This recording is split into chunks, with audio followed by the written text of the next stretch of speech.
नमस्कार, आप देख रहे हैं सिटी पोस्ट लाइव। मैं हूं रिया रजक। इस बार कांग्रेस पार्टी बिहार चुनाव में आर पार के मूड में दिख रही है।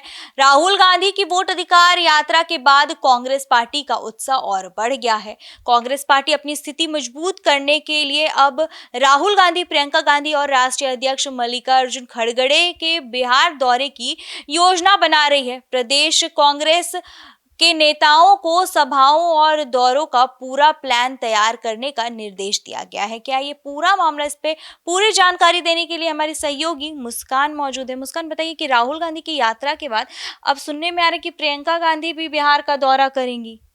देखिए, दिल्ली में राहुल गांधी की मौजूदगी में प्रदेश अध्यक्ष राजेश राम, प्रभारी कृष्णा लवरू और कई बड़े कांग्रेस विधायक मौजूद हैं और उन्होंने योजना बनाई है। और राहुल गांधी का जो दौरा है उन 13 जिलों में होगा जहां वोटर अधिकार यात्रा के दौरान राहुल गांधी नहीं गुजर सके।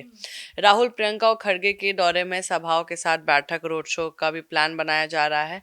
तीनों नेता एक साथ या अलग अलग भी जिलों का दौरा कर सकते हैं। जी, प्रियंका गांधी का ये जो दौरा है बिहार में जो होने वाला है, वो कितना फायदा या कितना असर डालेगा कांग्रेस पे? देखिए, प्रियंका गांधी को हमने एक बार बिहार में देखा था। फिलहाल जो है क्या था, एक दिन के लिए आई थी और काफ़ी उत्सुक हो गए थे लोग और महिलाएं काफ़ी खुश हो गई थी देखने के लिए कि प्रियंका गांधी कैसी दिखती हैं, कैसे बात करती हैं। और प्रियंका गांधी बहुत अच्छे तरीके से संवाद कर रही थी, महिलाओं से बात कर रही थी।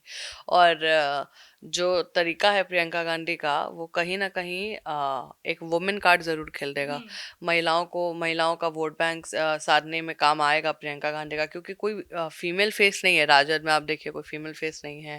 अ, या मुकेश सैनी के पार्टी में, वाम दल, किसी में भी कोई फीमेल फेस नहीं है। लेकिन राहुल गांधी अगर अपनी बहन को लेकर आते हैं तो कहीं ना कहीं महिलाओं का भी कुछ खिंचाव आएगा। जी, कांग्रेस पार्टी आरजेडी के लिए बड़ी चुनौती बनते जा रहा है। क्या लगता है कि कांग्रेस में ने बोला है 70 सीटों पे हम चुनाव लड़ेंगे, इससे कहीं ना कहीं नुकसान नहीं हो जाएगा RJD?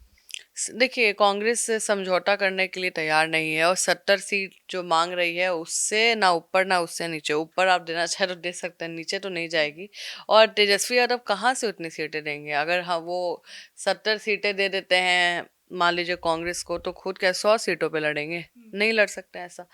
Rajad any how 144 seat पे पिछले चुनाव में लड़ा था, तो इस बार 140 सीट एटलीस्ट या मिनिमम 130, उससे कम तो नहीं लड़ेगी। क्योंकि जितनी सीटें मिलती है रिया, ज़रूरी नहीं हो सारे सीटों पे जीत हासिल हो। और आप समझिए कि तेजस्वी यादव की परेशानी बढ़ गई है, क्योंकि कांग्रेस अब बिल्कुल ढीठ हो गई है उस सीट के लिए कि अब 70 सीट से हम कब नीचे बात नहीं करेंगे। तो तेजस्वी की परेशानी बढ़ ज़रूर गई है। अब देखना है कि कितना मैनेज होता है। क्या कांग्रेस को 55, 50 या 60 तक कन्विंस कर पाते हैं तेजस्वी? क्योंकि तेजस्वी के लिए ये चुनाव बहुत महत्वपूर्ण है, ना कि कांग्रेस के लिए। जी, कांग्रेस राजद के फटे नोट चलाने के लिए तैयार नहीं है। ऐसे में तो 70 सीटों पर लड़कर वो 40 से ज्यादा सीटें जीत सकती है। क्या कांग्रेस तेजस्वी यादव को सीएम फेस मानेगी? देखिए, कांग्रेस मान चुकी है, खाली औपचारिक घोषणा नहीं किया। और कौन सीएम फेस आपको दिख रहा है महागठबंधन में? मुकेश सहनी, राजेश राम, कौन है? कोई नहीं है। तेजस्वी यादव ही सीएम बनेंगे, कॉमन सेंस है। इसलिए उसके लिए तेजस्वी यादव लोड नहीं ले रहे हैं।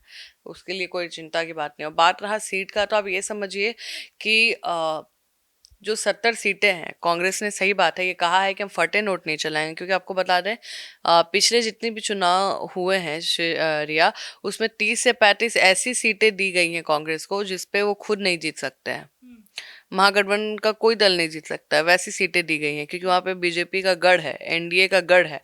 तो कांग्रेस क्यों इस बार रिस्क लेगी? 70 सीट जो भी ले रही है वो बेस्ट लेना चाहती है और फटे नोट नहीं चलाना चाहती है।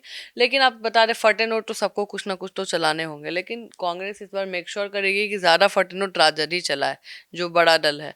उसके बाद वो लेंगे, उसके बाद बाकी सब दल में उनके पोर्शन के हिसाब से वो सीटें मतलब बटेंगी। कांग्रेस रिस्क नहीं लेना चाहती? नहीं नहीं नहीं, कांग्रेस बिल्कुल नहीं। कांग्रेस अपने, आपको बताते, कांग्रेस पूरे सीट पे तैयारी कर रही है इसीलिए।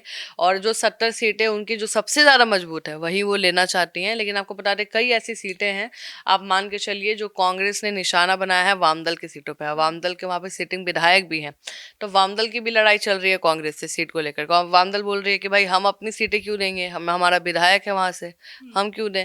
तो ऐसे कई सीटें हैं जिसपे कोई भी खड़ा हो तो महागठबंधन से तो जीत जाएगा। तो कांग्रेस उस पर भी निशाना बनाए हुए है।